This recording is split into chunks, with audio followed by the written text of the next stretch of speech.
right, thank you for being here today, both in person and via Zoom. I'm Carrie Tirado-Brayman, Director of the UB Gender Institute and Professor of English at the University of Buffalo.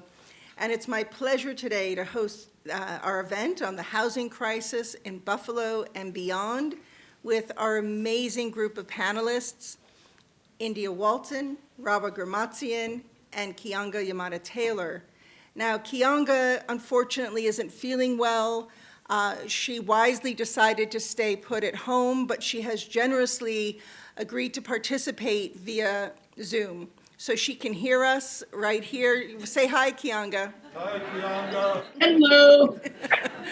So her presence is literally with us as we speak. So since today's event is about land, I'd like to begin by acknowledging that the land upon which the University of Buffalo operates, which is the territory of the Seneca Nation, a member of the Haudenosaunee Six Nations Confederacy. Today, this region is still the home to the Haudenosaunee people, and we're grateful for the opportunity to live, work, and share ideas in this territory. Today's event is the third in our year-long series of events on social reproduction, which began with Sylvia Federici, whose 1975 manifesto, Wages Against Housework, challenged the way that housework was traditionally understood as a natural attribute of women's physique and personality, rather than as a form of unpaid labor that was imposed on women. Next in the series was Pramila Nadesan, who visited us from Barnard and talked about how capitalism invented the care economy, by which she meant that the very term care worker focuses on the emotional connection with the person, with her employer, as in the nanny really does love my child. And in doing so, it obscures their identity as workers in need of a wage to care for their own loved ones. Today we turn to housing, a subject that allows us to bring the themes of social reproduction closer to home. How is the right to affordable housing connected to other concerns such as schooling, health care, food justice, and reproductive justice? Before we get started with the intros, I want to thank the members of the organizing committee, Katya Prasnik, Marian Werner, Yige Dong, and Jim Holston, as well as the graduate students, Sarabi Pant, Gabriela Nassif, and Joey Seacrest. We're grateful to the Baldy Institute for their very generous conference grant, and we also want to thank our co-sponsoring departments, Philosophy, English, History, and Arts Management. And finally, I'm grateful to Megan Vaughn and Sarabi Pant at the UB Gender Institute for all of their work behind the scenes to make this event and every event possible. So it's now my honor and privilege to introduce the three people on our panel. First, I'd like to introduce Rahwa Ghirmatzion, who has recently stepped down as Executive Director of PUSH Buffalo, a position that she has had since 2018. PUSH stands for People United for Sustainable Housing in Buffalo, and over the last decade, PUSH has built a powerful grassroots movement guided by racial, economic, and environmental justice rooted in the realities of poor and working class people living in Buffalo. The benefits of PUSH's organizing model extend far beyond the boundaries of Buffalo's West Side. I noticed that PUSH Buffalo appeared in a recent policy paper by the Aspen Institute and in a scientific study at Harvard on the impact of rain gardens in the efficient management of stormwater. So I encourage you, just go into Google Scholar and put in PUSH Buffalo, and you see how often this organization is cited. Rahwa also has collaborated with the actor Mark Ruffalo on a series of articles addressing climate change and racial injustice in The Guardian and Time magazine, as well as in other outlets. Rahwa currently serves on the New York State Climate Justice Working Group, a group created by New York's 2019 climate law to identify disadvantaged communities on the front lines of climate change. That will be the focus for state climate investment. And finally, she's the recipient of the 2022 Align Movement Builders Award, the 2021 Clean and Healthy New York inaugural Cecil Corbin Mark Award for Environmental Justice, and the 2020 National Organization of Women, NOW's, Community Award. And that's just during COVID, all right? That's not even the whole list of awards. It's incredible. Keeanga-Yamahtta Taylor is a contributing writer at The New Yorker. Oh, let me back up. I actually wrote quite a poetic paragraph about Keeanga I want to share with you. I call her the Bard of Buffalo. She is to Buffalo what James Baldwin was to Harlem. She has shared the tragedies, the history, and the beauty of this city with a national and international audience. Born in Buffalo, she attended Bennett High School and UB for a year. She said some wonderful things about our colleague Stacy Hubbard and the poetry class she had with her. And she's the daughter of our colleague Henry Taylor in urban and regional planning at UB. Keeanga-Yamahtta Taylor is a contributing writer in The New Yorker and the Leon Forrest Professor of African American Studies at Northwestern. She's also a former housing activist and organizer. She's the author of several books, including Race for Profit, How Banks and the Real Estate Industry Undermined Black Home Ownership, which was a semifinalist for the 2019 National Book Award and a finalist for the Pulitzer Prize in History in 2020. More recently, she was a 2021 MacArthur Foundation Fellow. The final panelist is India Walton, Senior Strategic Organizer for Roots Action Network, a housing activist, a nurse, co-founder of the Fruit Belt Community Land Trust, and a mayoral candidate for the city of Buffalo who won the Democratic primary in June 2021, and had the national support of such progressive leaders as Bernie Sanders and AOC. Unfortunately, she was ultimately defeated by the incumbent Byron Brown's write-in campaign in November 2021, a campaign that was funded in part by a statewide lobby for the real estate industry, in addition to local real estate developers and business leaders. In Keeanga Taylor's article on India Walton's campaign that appeared in The New Yorker, she poses the following question: what is the Democratic Party?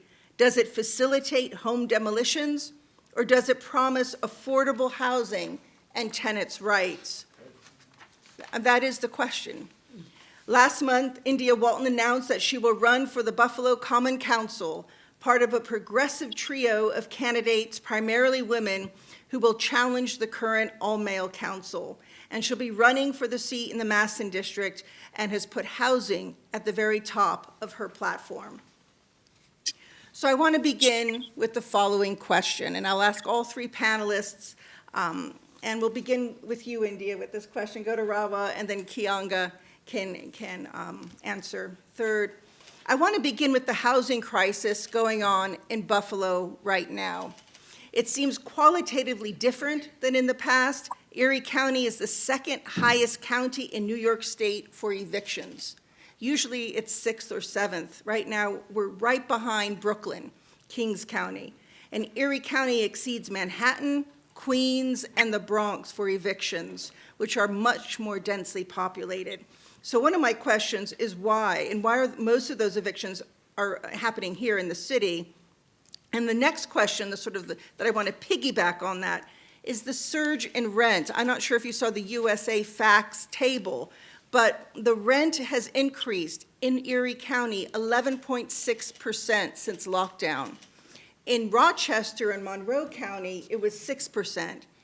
And if you go down to Nassau County, downstate, it's only 1.8% increase in rent.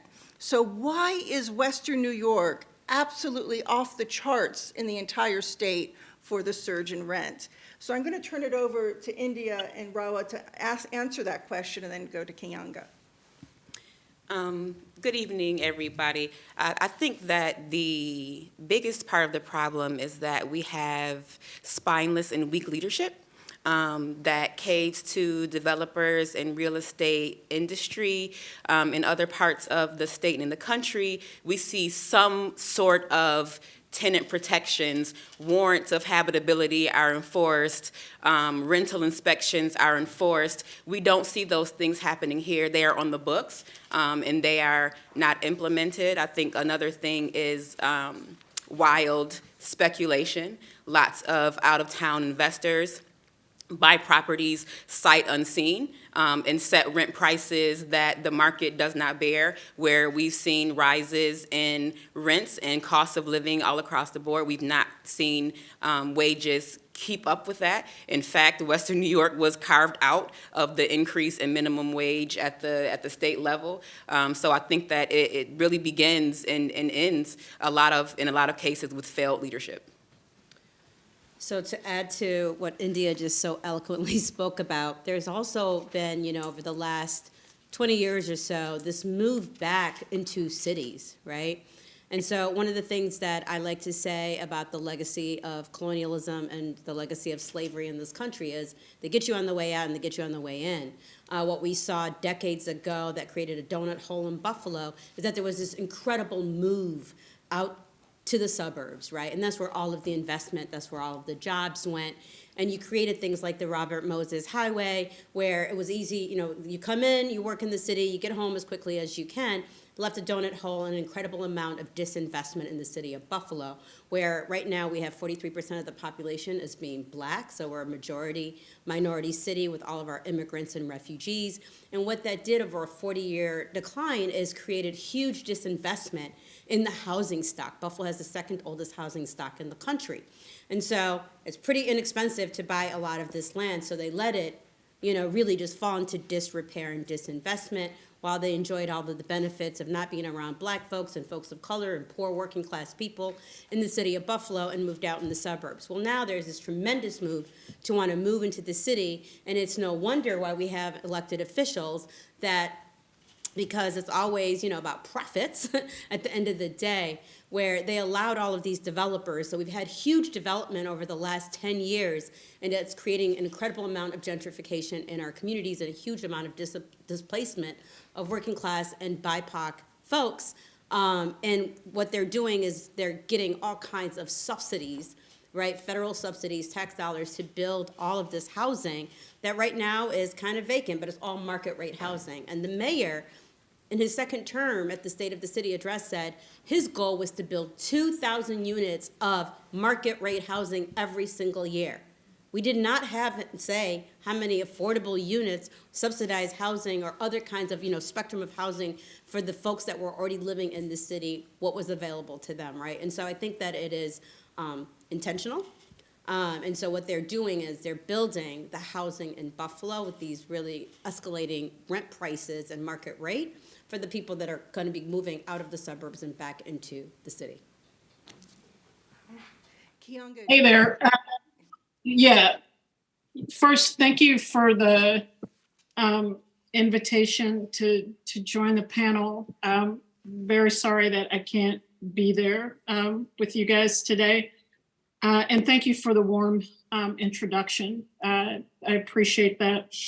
I'll just, I haven't lived in Buffalo in decades, and so I think about this question from really the perspective of someone who has written about the city and tried to understand the dynamics from afar. But there are two things that come to mind, and some of which is based in my experience of living there in when I did live there. And the first thing that comes to mind is that Buffalo, I think for years, lagged behind in terms of cost of rent. So the city, was somewhat infamous for its cheap rent, really until probably the last, either 5 to 10 years. I know when I lived there in the lived on my own in the early 1990s, the reason why I could live on my own or with friends is that it was the rent was extremely cheap in the city, and so to some extent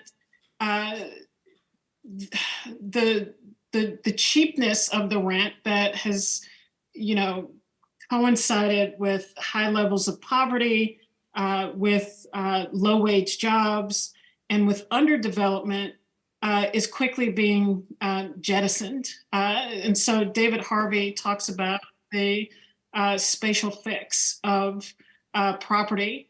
And so, this is, to me, it sounds as if landlords, developers are trying to make up for lost time and to really close that rent gap between Buffalo and other cities in the state. So that's one thing. And then the second thing I think has to do, in some ways it's obvious, the pace of gentrification, but the degree to which the gentrification and development of the medical corridor in downtown is really propelling this effort to displace Black working class and poor communities that are in close proximity. So I know that this was an issue in the Fruit Belt. This was an issue in Black neighborhoods that are in proximity to those areas that, again, an effort to close the gap between the rents that exist or the low cost of housing that exist and what they believe can ultimately be maximized is a process that is underway right now. And so this is an effort of the developers, the real estate industry, all assisted by public officials led by the mayor in that city to make up for lost time. And that process is being played out on the backs and livelihood of poor and working class Black people who live in proximity to these developments that are being prioritized by the city. Thank you. Did you want to respond to that, India? Here's the leadership right here. We're blatantly partisan. Go ahead. Keeanga, did you want to say something? Okay. No. Rahwa, you had told me that, and you've written about this too, when you would go to auctions, when Push Buffalo would go to auctions, you'd be able to get foreclosed homes from the city for $500. Mm-hmm. But now when you go, right, they're priced way beyond that. I just wanted to I hope you could share the climate of speculation. And who are these? You'd mentioned a fund from Chicago flying in to be part of this bidding. I mean, it's not local necessarily. Can you give people a sense of that? Yeah, so when Push first started in 2005, 2006, they bought their first parcel of land. That's when lots were going for about $500 per lot on the west side of Buffalo. Some homes that you could get, vacant homes, $12,000, $10,000, $5,000. And so our goal was to get as much of these properties out of the speculators' hands and into a community land bank. But what we've seen over time now, I mean, I can tell you Push Buffalo is still building affordable housing units. I was a part of brokering the West Side Homes Project, which is 49 units of net zero housing and supportive housing that I'm excited about. But I mean, we can't get lots for $60,000 anymore. We can't get vacant properties for anything less than $100,000. And we're basically competing as a community-based organization trying to have a concentration of affordability in a very quickly gentrifying neighborhood where you've got, folks coming in from all over the world. They're brokers for people. So they're flying in from Chicago, from Brooklyn, from New York City. And sadly, we don't have any kind of policies that don't allow for that, right? Habitat for Humanity, I feel terrible for them. They had to basically close shop for a few years and come up with a new model because they were no longer able to get the most distressed housing to build for first-time home ownership. They used to get them for $1 per home and then invest all of their funds and volunteer base to redevelop these homes and sell them very, very affordably to people that would put in sweat equity, right? They weren't just getting these homes. They were putting a lot of sweat equity into it. But they had to couldn't do that because the city was no longer willing to give Habitat for Humanity these homes for $1.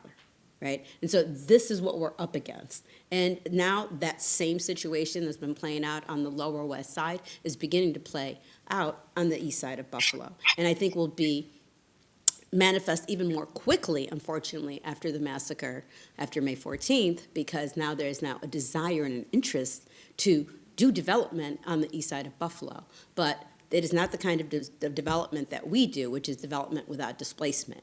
There's going to be mass displacement on the east side of Buffalo.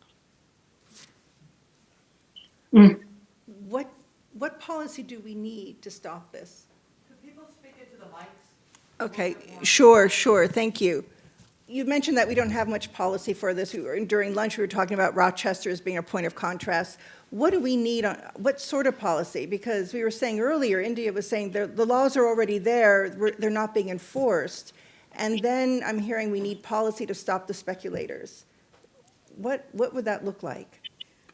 Well, if it were me running the city, and it's not me running the city, what it would look like is if you're going to get public subsidies, which is our tax dollars, it must be for public good, right? It does not go to private developers whose only interest is profit, right? Most of these folks, by the way, are getting the same kinds of subsidies that Push Buffalo's getting, where there is no profit motive there, right?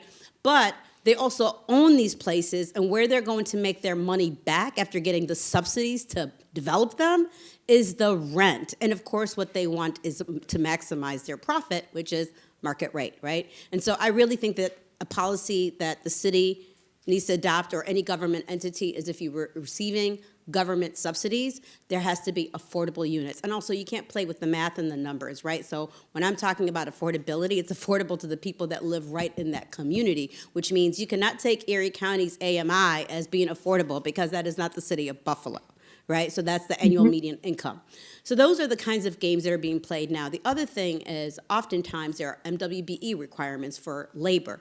There are contingencies around affordability, having actual affordable units. MWBE requirements are not being met.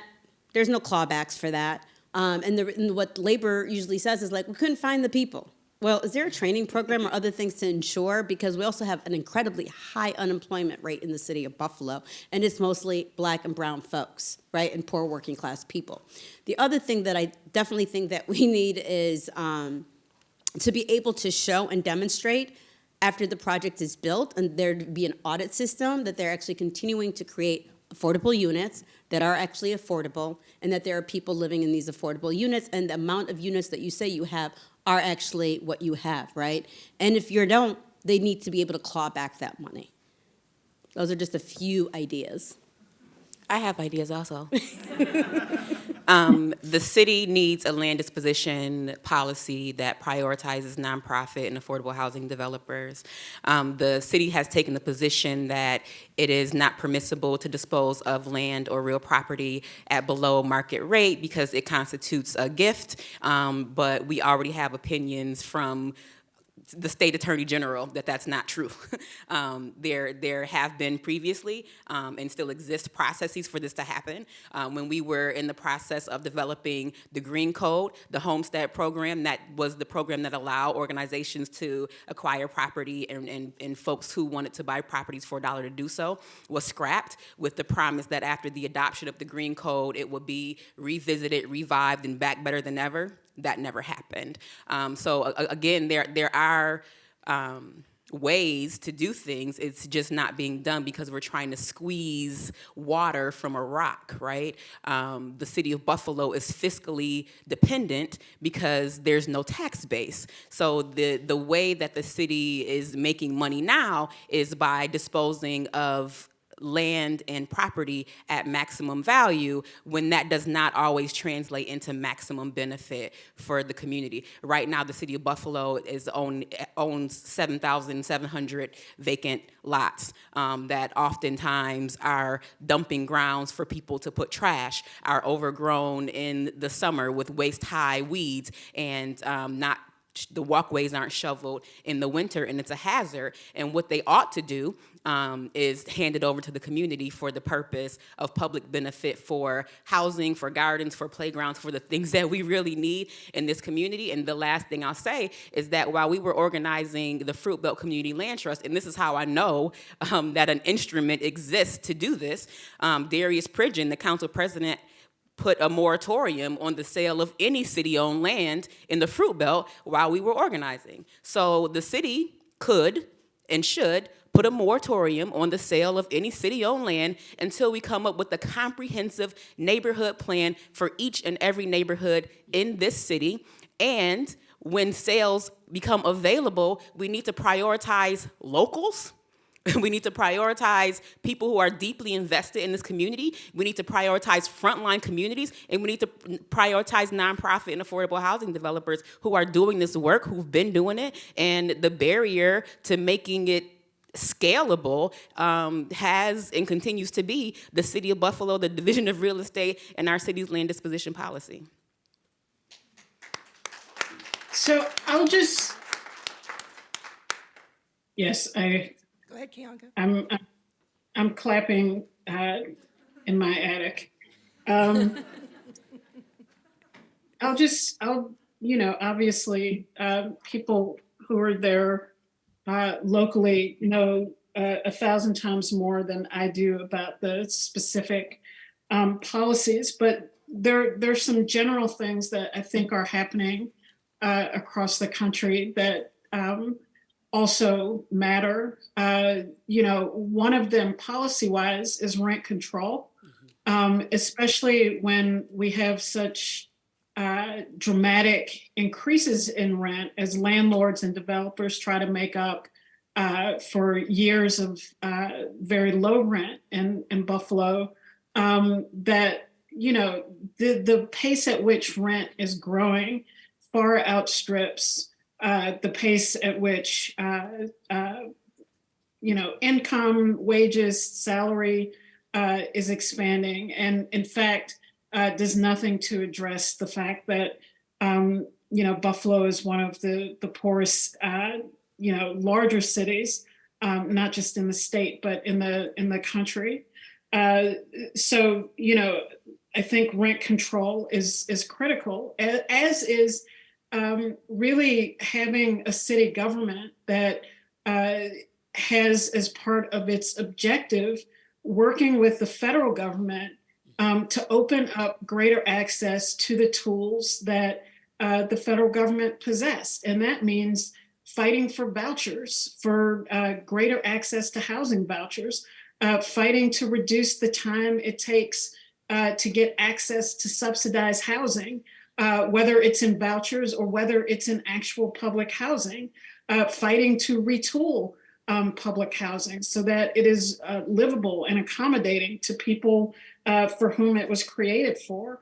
All of these things have been put on hold as city governments across the country look to turn their housing authorities into speculative developers holding on to vacant properties, flipping them at the highest point of the market, even as you have crises in homelessness, in substandard housing, in underhoused and unhoused populations. It's incorrigible. And I think probably most importantly is the understanding that we can't fix housing in a vacuum. And so we can't just develop, here are the series of public policies we need to undertake to fix housing. Well, you can't fix housing without addressing the issues of poverty. You can't fix housing without addressing the issues of underemployment and unemployment. You can't fix housing without dealing with the crisis, the resource crisis in our public schools and access to higher education. That this is part of a matrix of inequality, racism, and discrimination in cities across the country. And all too often, public officials try to kind of narrow us into a very particular conversation about the racial wealth gap, about home ownership, or some narrow individual issue, instead of broadening the discussion to show the ways that the inaccessibility to housing, the inequality that shrouds housing is connected to the inequality that runs rife throughout our society. So of course, there are particular policies that we need to uphold that deal with the specific crises in housing, but that is connected to a much larger problem with inequality and discrimination throughout our society, not just consigned to this one sector. I was, excuse me, Keeanga, I was wondering if you could sort of take us back to 1973, 1974. In your book, Race for Profit, that's a really pivotal year because George Romney basically said in a defeatist tone, the government HUD is going to give up on urban housing, on affordable urban housing. And in Nixon's budget in 1974, it was very clear that they opted out of that commitment.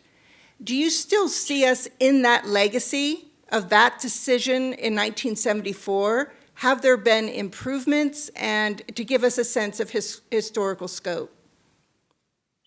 Sure. I think that, no, there's been stagnation.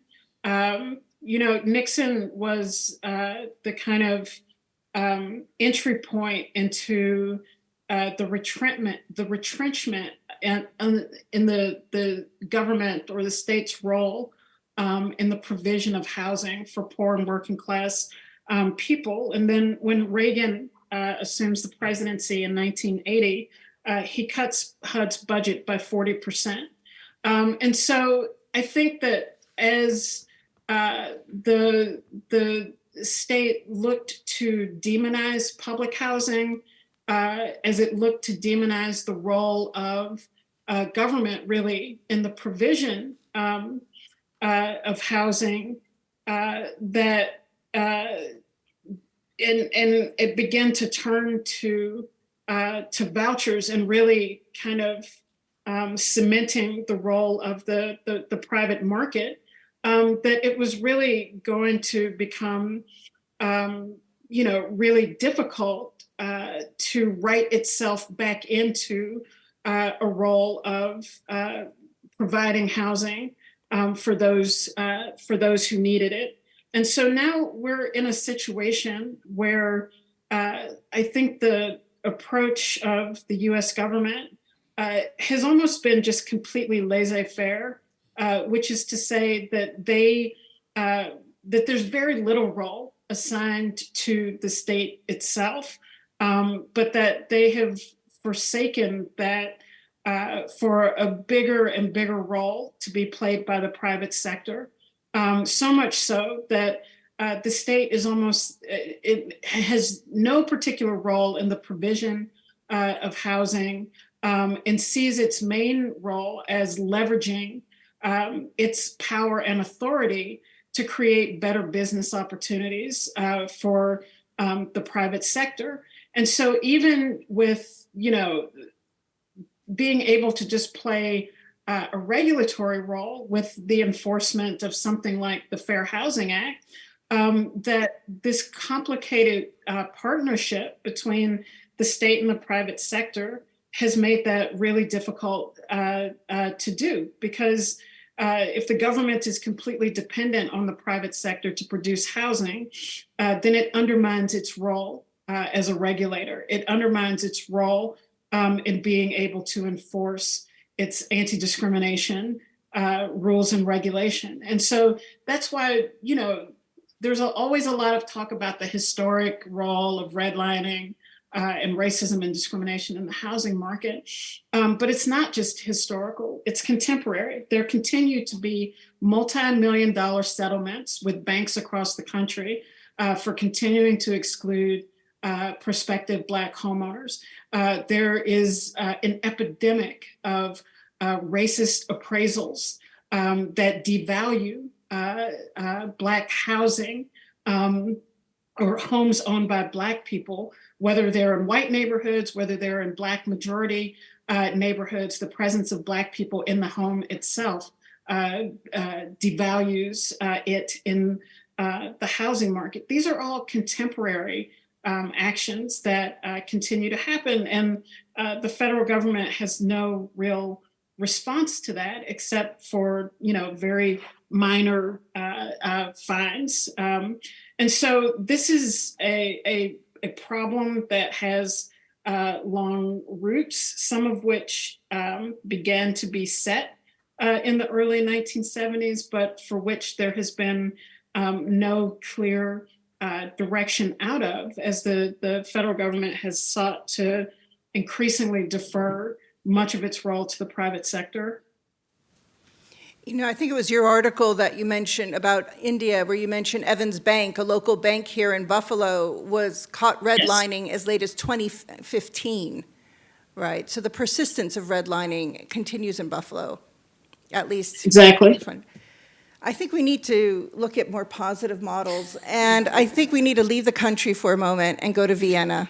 And India got to go and travel to see what affordable public housing looks like when the federal government, or the equivalent thereof, takes charge of it. I was wondering if you can share some of your insights. Sure. So I traveled with a delegation to Vienna last fall, and it was amazing and incredible. You know, when we talk about public housing here in New York State and in the United States, there's a stigma.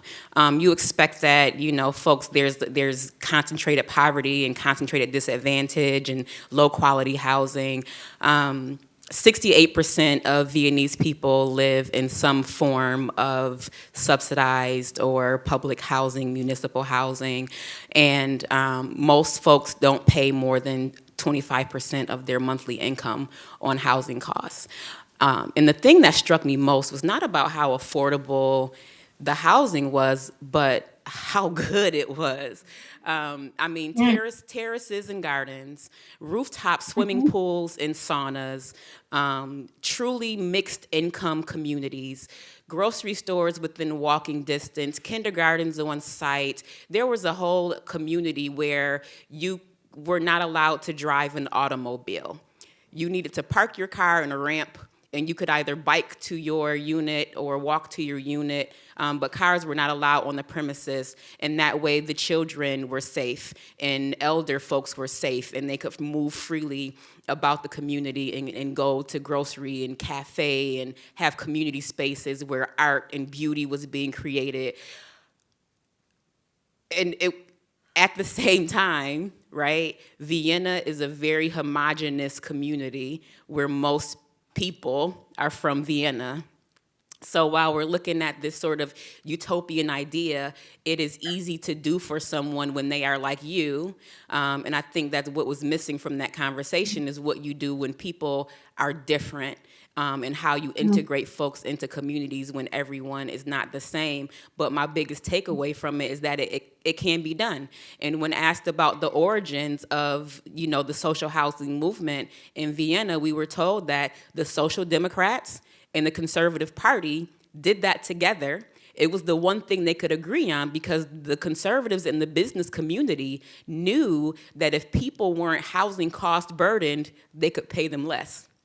Social Democrats just wanted people to be housed, but the conservatives wanted to be able to pay people less, so they agreed that housing became their priority, and it's a system that has lasted all of this time. It still exists. There's lots of tenant organizing. I think that the home being the center of community and the communal spaces that exist in Vienna is a lot of what is missing here.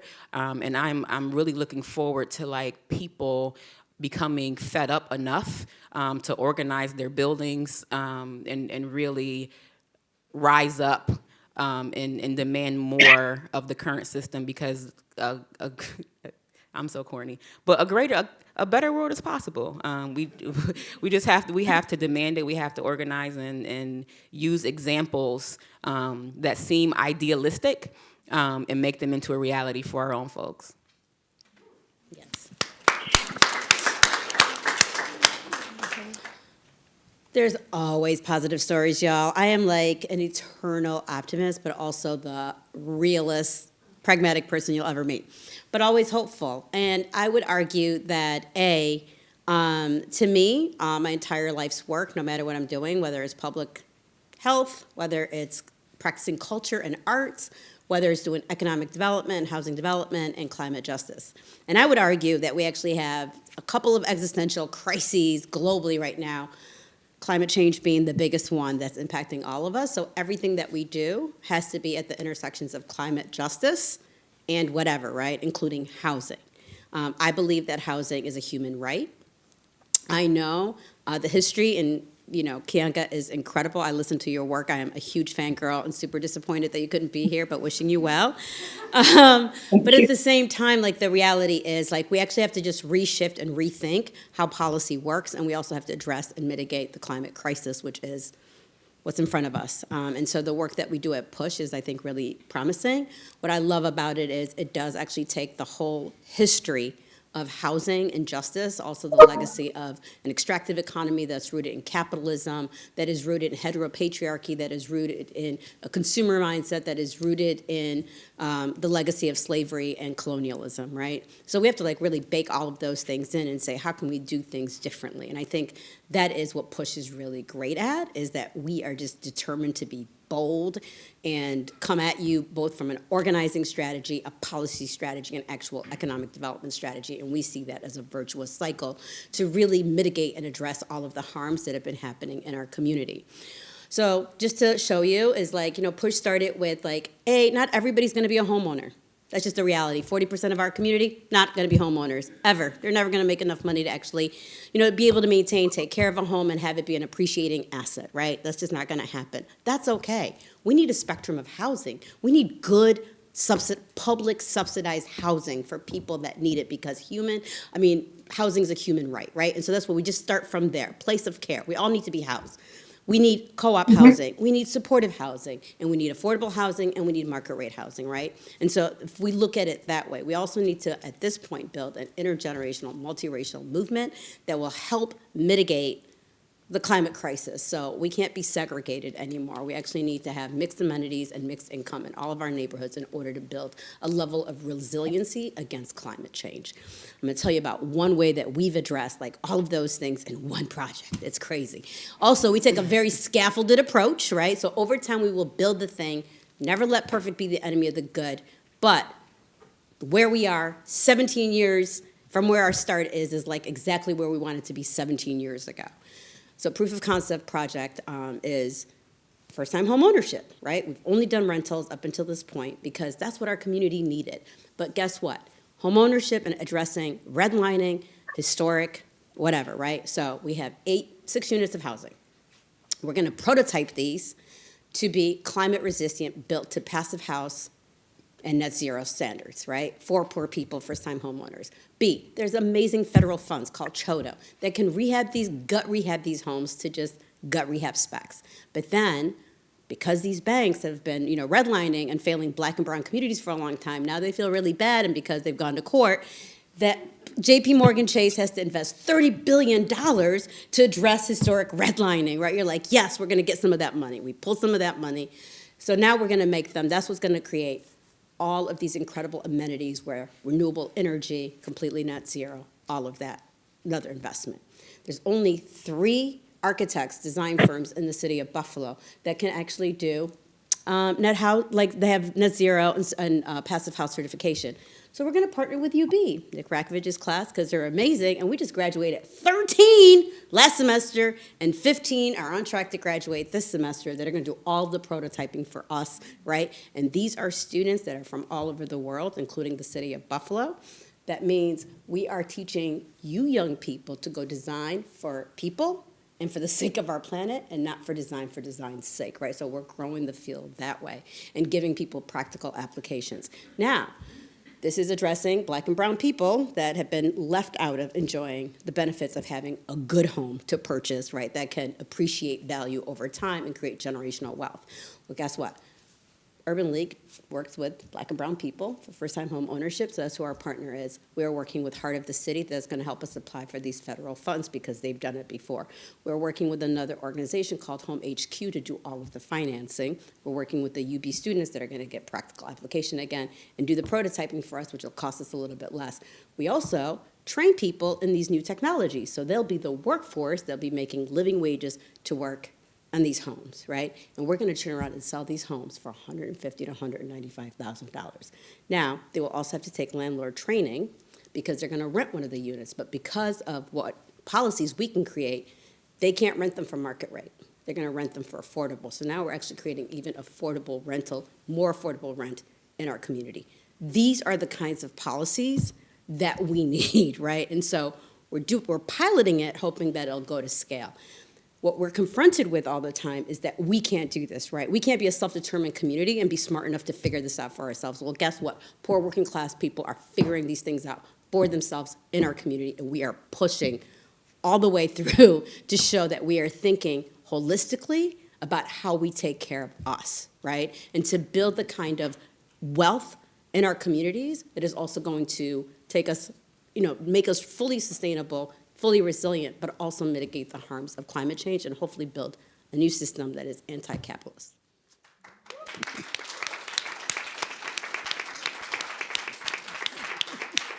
I mean, the vision is there, the ideas are there, even implementation at a small scale. Can you repeat the name of our colleague in architecture who you're working with?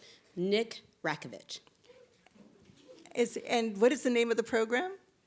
Our program, I don't even know because it's like Push Wish, Push Cares. I'm not really sure. Okay. I'm no longer there, so I don't get to, I was like, y'all can name it whatever you want to.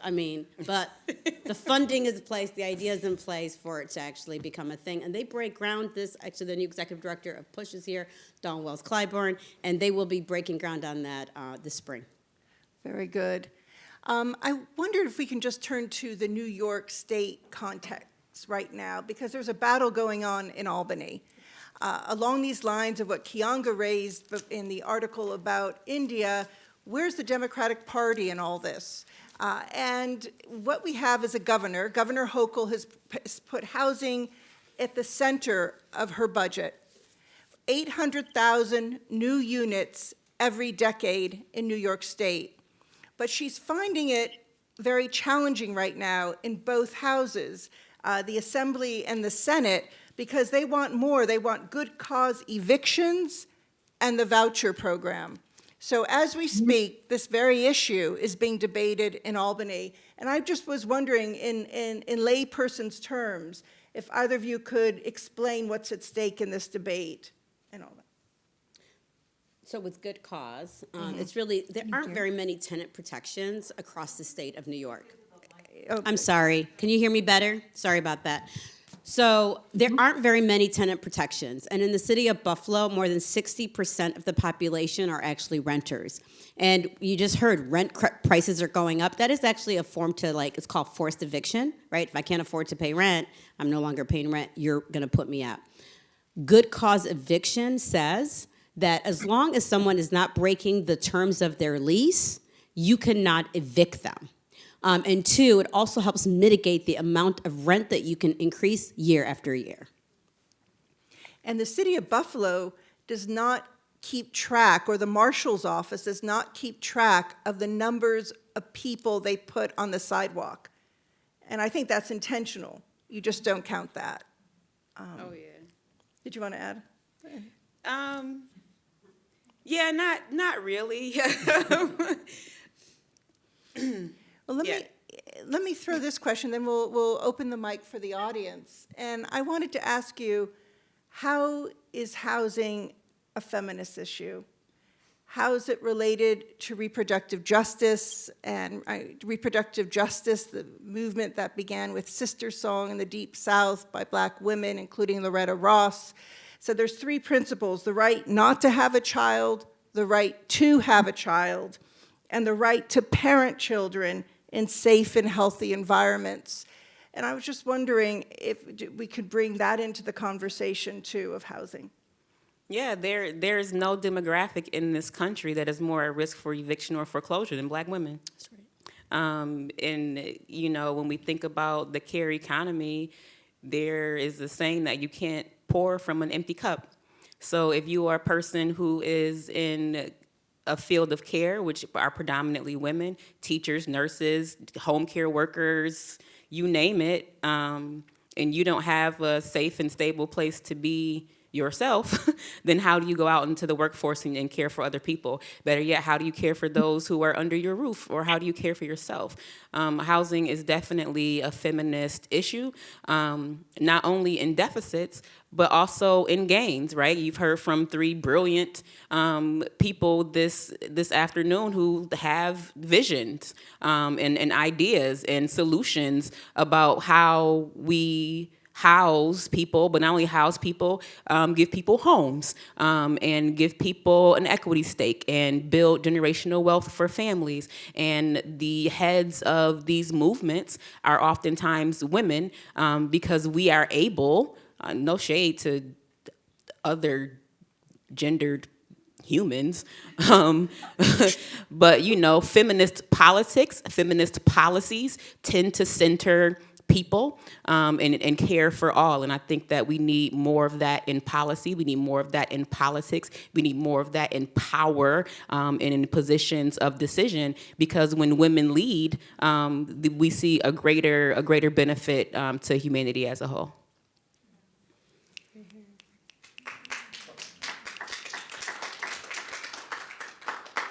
And Keeanga, you've spoken about how women and mothers in particular have been at the forefront of this movement for accessible housing. And I was wondering if you could share your insights about what happened in Philadelphia during lockdown. Sure. I think I really want to echo what India said about the ways that I think, poor and working class women in particular are so vulnerable when it comes to insecure housing, when it comes to substandard housing, when it comes to just the general accessibility to safe and sound housing more broadly. Women continue to make less than men on the whole.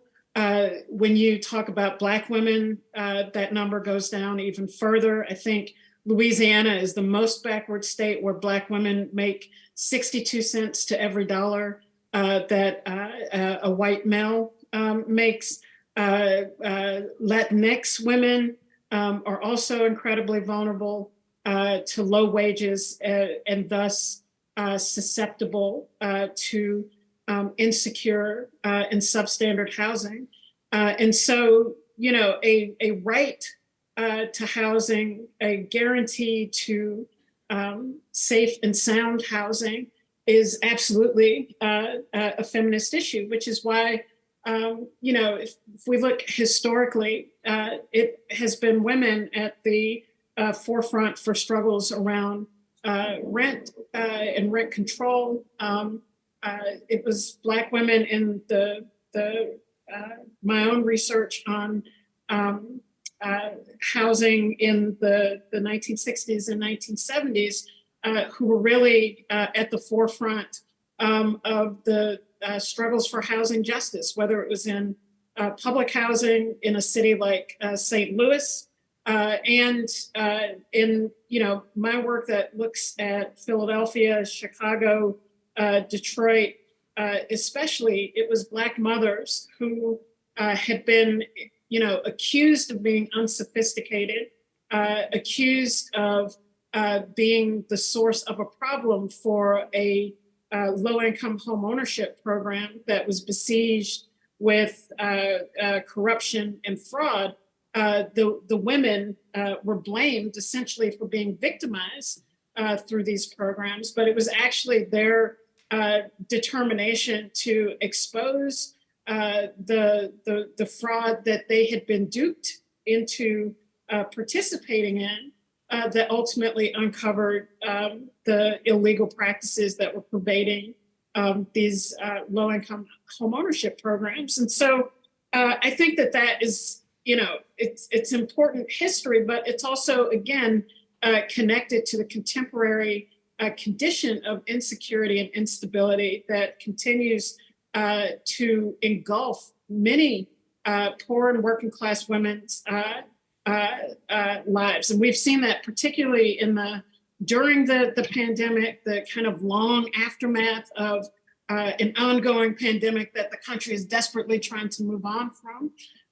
So that's critical. I will say, in terms of housing struggle, just as a quick aside, I was in Amsterdam a few years ago, and what India describes about Vienna is a phenomenon across much of Europe. I was surprised that to find out after a week that I had actually been staying in public housing, because this was a building in downtown Amsterdam, in the heart of everything that was happening, with balcony that overlooked a garden, that it's a beautiful apartment that the person that I was staying with told me that this was a public housing development, the last day that I was there. So I think we've become so conditioned to believe that public housing is a singular thing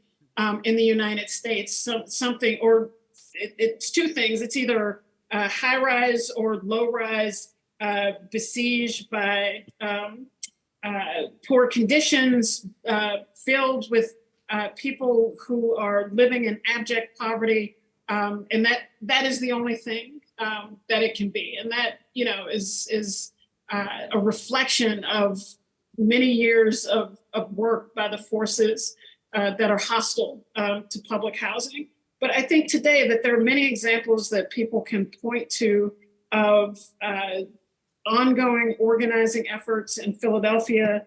There was certainly a grassroots mobilization during the pandemic to find housing for homeless people that involved occupying city-owned property in the downtown area. The work of Kansas City tenants has been crucial in demonstrating the capacity and organization of working class people to fight for housing, both in the streets, but also through public policy. And there are all kinds of organizations that are coming together, of tenants, of low-income renters, of struggling homeowners, because they have to. Because housing is one of the last arenas of which the state has slowly written itself out of. And so there are very few rules and regulations that benefit ordinary people in preserving housing, extending it, and protecting it. And so you see all of these kinds of local efforts to bring people together in organization to fight for the right to fight for the right of housing. Yeah, thank you. And also in Moms for Housing in Oakland, California as well. They've had some success out there. We're going to open up the floor in a moment to questions, but Keeanga, when you were talking and also listening to India's description in Vienna, what we see the absence of there, and we're talking about a homogeneous population in the context of Vienna, is a point you make in your book, is that as the federal government is moving out of housing, what you have is the demonization of the populations that occupy that housing through a series of euphemisms like underclass and low income. And that kind of language of demonization isn't there in the context that you're describing, for real reasons, because of the racial composition of the population, et cetera. But I think that's another illustration, Keeanga, of your point in that book. But I think what we're going to do now is open the floor for questions. You can just either raise your hand and project, and we also have microphones down here as well. So just go ahead, Heather. Oh, that's a good idea. Hi. Can you hear me okay? A All right, little is this louder. on? So I'm Heather Abraham. I'm lucky enough to be, there we go, a law professor here at UB, and I work in a clinic that trains our future housing attorneys and civil rights attorneys. One thing I started to hear in the conversation, then heard a lot more just at the end here with Dr. Taylor, is about tenant organizing efforts. And I actually would like to hear a lot more, not just about what's happened nationally, but what could happen here in Buffalo. Now, one of the through lines of many of our panelists is either studying or being a part of organizing. What can be done, what needs to be done, what needs to be built, what has been built. So give us a sense of the groundwork and what you see as a vision for tenants' voices being elevated. Thanks. Thank you.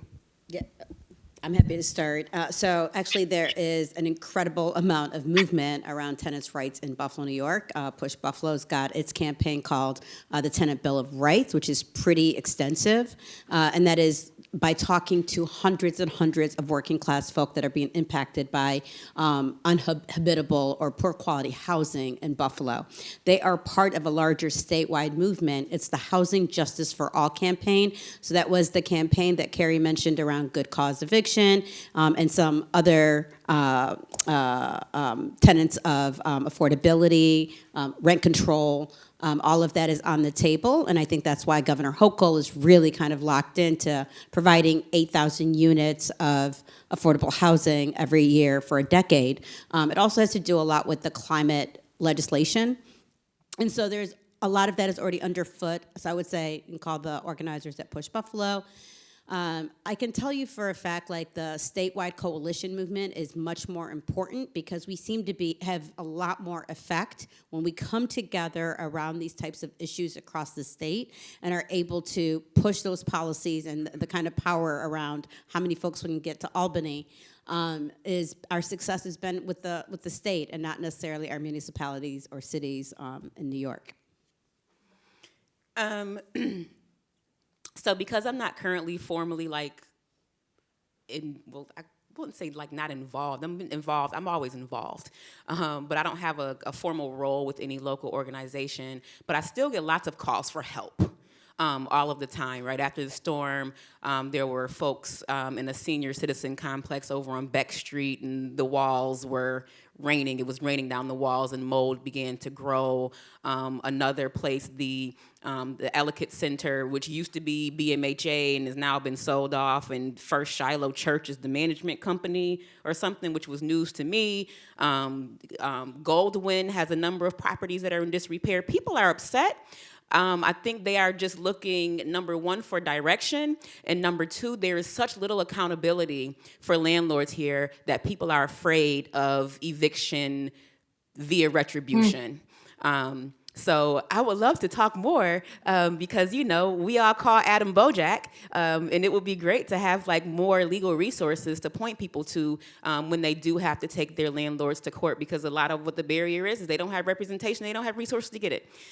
So there is a rising movement, like Rahwa said. I'm also a member of Housing Justice for All, and we're going up and lobbying Albany to get good cause passed at the state level, but locally we can adopt the Tenant Bill of Rights, right? Short of good cause eviction, there are other protections that we can put in place to make sure that folks are not being retaliated against when they report repairs and things like that we see happening frequently. Very good. Victoria?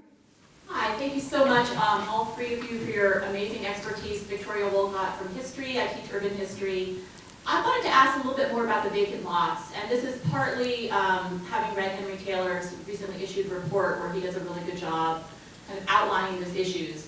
And I'm also thinking about comparisons to cities like Detroit, which has even more vacant lots than we do here in Buffalo, and there's been lots of redevelopment and development in the downtown of Detroit, but there's whole neighborhoods that are still sort of cluttered with these vacant lots. So I'm interested to hear what the city is doing in terms of holding on to this land, what those political dynamics are, and then also what kinds of possibilities are there in terms of infill development, either from the sort of developers, market, but also from the nonprofits. A little bit more on that would be wonderful.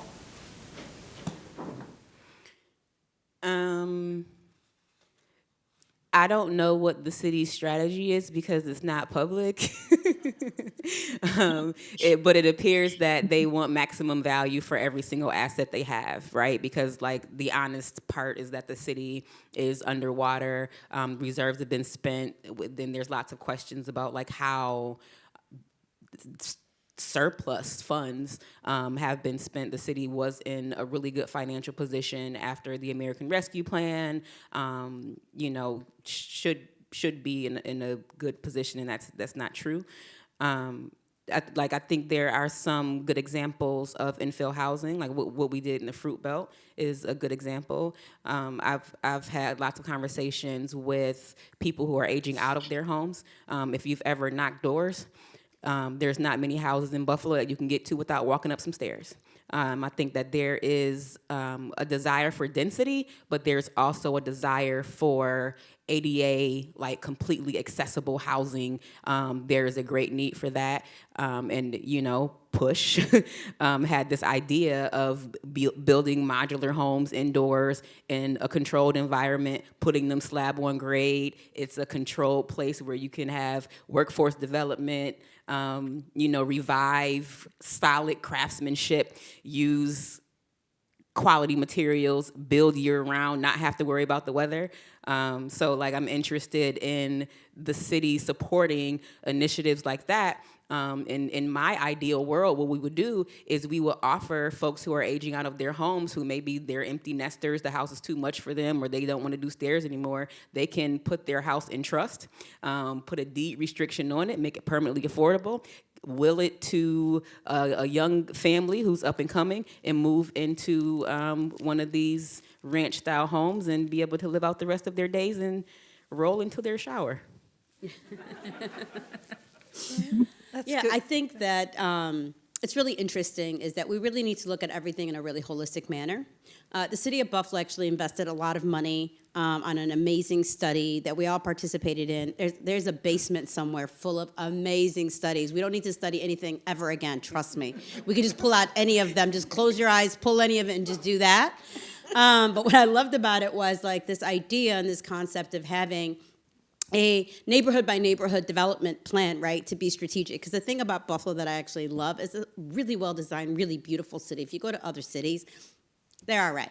And we also still have a lot of tree canopy, although they're destroying parts of the east side, which is criminal. It's a climate justice issue, and it's other kinds of issues. But what I'm saying is Buffalo in general has a very good layout, right? But each neighborhood has its own vibe, right? Mm-hmm. It's a city that still believes in the immigrant story and not always like the alphabet soup, and I love that aspect of Buffalo, right? And so what we need is that the people that live in those neighborhoods, they know what they want, they know what they need, exactly where they are living. They can identify all of the incredible assets for you, and they can also tell you what opportunities we have for investment.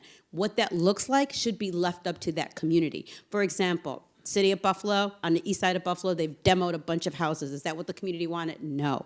It's actually created a place where it's a psychological, excuse me, I'm going to cuss, mindfuck. It's really, it's that, right? It's like we are constantly dealing with the pile-up effect of all the crap that happens to us because we're poor, because we are black, because nobody cares about us, right?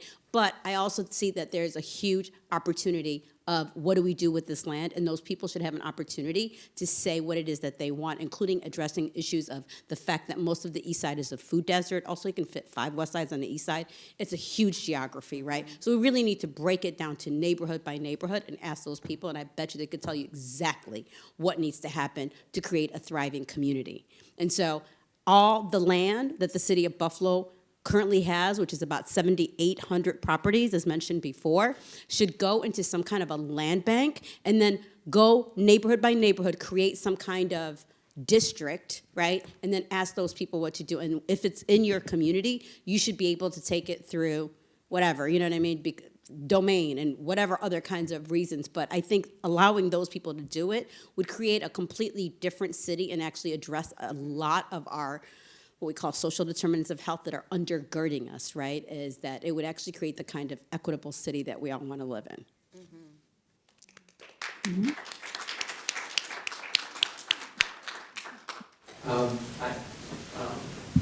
You mentioned that County Hoco wants to build a number of units each year for the next decade. Yeah. It seems to me there's a danger of just giving the money to the Buffalo Municipal Housing Authority and letting them waste it. I couldn't agree with you more.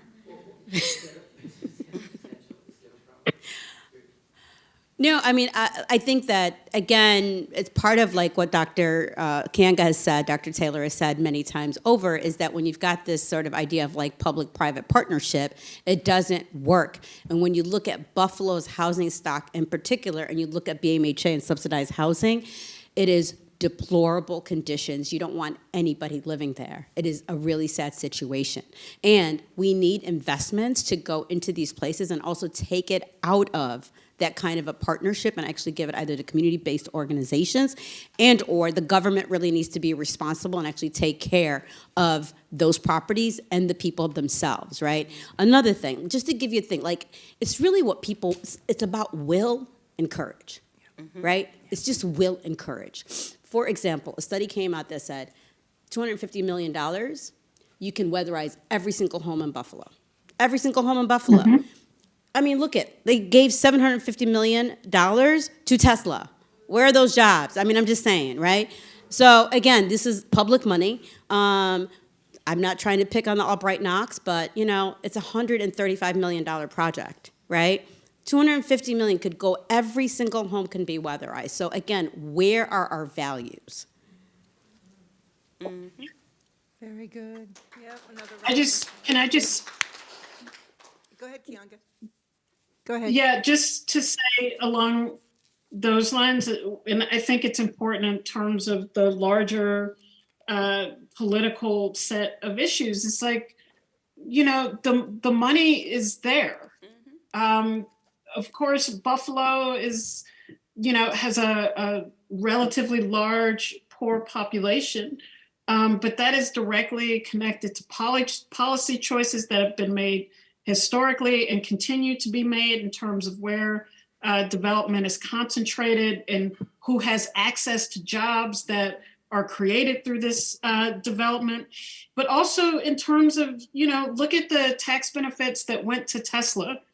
Look at the tax benefits that are now being talked about to build a football stadium, to build a new stadium for the Buffalo Bills. It's clear that every time the city and the developers that they are in bed with want to come up with a project, a boondoggle of some sort, that they find the money to do so. Money is always easily found for everything, except when it comes to responding to the very basic human needs of poor and working class people in that city. And that includes housing. It includes the right to food and dealing with, you know, this ridiculous phenomenon of a food desert in late industrial capitalism in the United States. It means, you know, that schools are properly resourced. I mean, the list goes on and on. And, you know, there's money for football. There's money for, you know, Tesla. But, you know, we have to fight for those dollars for ordinary people in that city and in every city in this country. Absolutely. That's a good way to end. Last question? And we'll wrap it up. Jim, did you want to say something? No. Okay. No. Hi, Dad. Keeanga says, did you hear Keeanga, Henry? Hey, Dad. Sorry, I'm not there. All right, I just want to thank this amazing panel for being here today, speaking so much wisdom. We have the ideas, we have the policy, now we need the will. Please support India Walton's campaign for the Common Council. We donate, volunteer, and we have for our audience, the 100 of you, please go to the link that we put in the chat box. All right, thanks all for coming. Have a good evening. And join us for a reception outside. We have food.